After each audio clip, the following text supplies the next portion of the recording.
Градот Скопје, кој речиси секој втор ден е во топ 10 црната листа на најзагадени градови во Европа, се кандидирал за Европска зелена престолнина 2021. Покрај загадениот воздух, проблемот со бездомните куќиња, градската чистота, сепак градскиот татко Петре Шилегов веле дека сме влегле во втората фаза за зелена престолнина според Европската комисија. Шилегов се правда, не било само зеленилото или воздухот параметар за квалификација за титулата. Се гледа што е појдовната точка на градот кога да речам пред една година кога јас дојдов за градоначалник, што е превземено во текот на таа година и каква е стратегијата за развој, односно справување и со загаденоста и со зголемување на зеленилото. Зелена престолнина не е само зеленило, тоа е начин на функционирање на градот, енергетската стратегија на градот. Според Шилегов, ваквиот тек на настаните било знак дека сме на добар пат. Граѓаните пак се песимисти. Велат со ваквиот загаден воздух и неажурноста на институциите, можеби за 100 години би можеле да се бориме за титулата Европска зелена престолнина. Не можеме да направи тоа што е загаден воздухот. А зашто е загаден воздухот? Тука има многу фактори. Значи од фабриките, од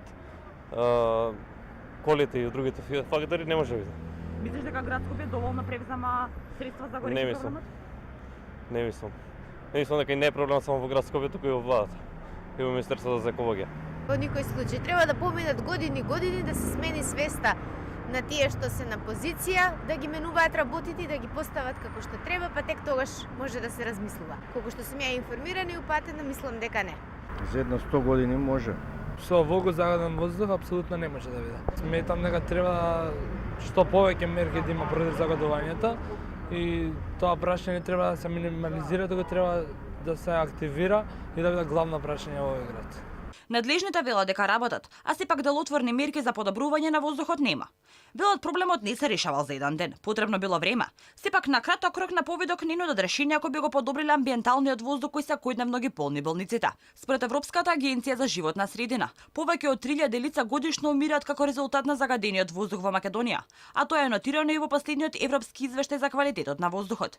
Македонија е прогласена за земја со најзагаден воздух по бројот на смртни случаи по глава на жител покрај Косово, Србија и Бугарија. Според Светската здравствена организација, смртноста од последици од загадениот воздух во Македонија е над 125 лица на 100.000 жители. Повеќе од двојно повисоко од европскиот просек, кој е 60 пријавени смртни случаи годишно на 100.000 жители.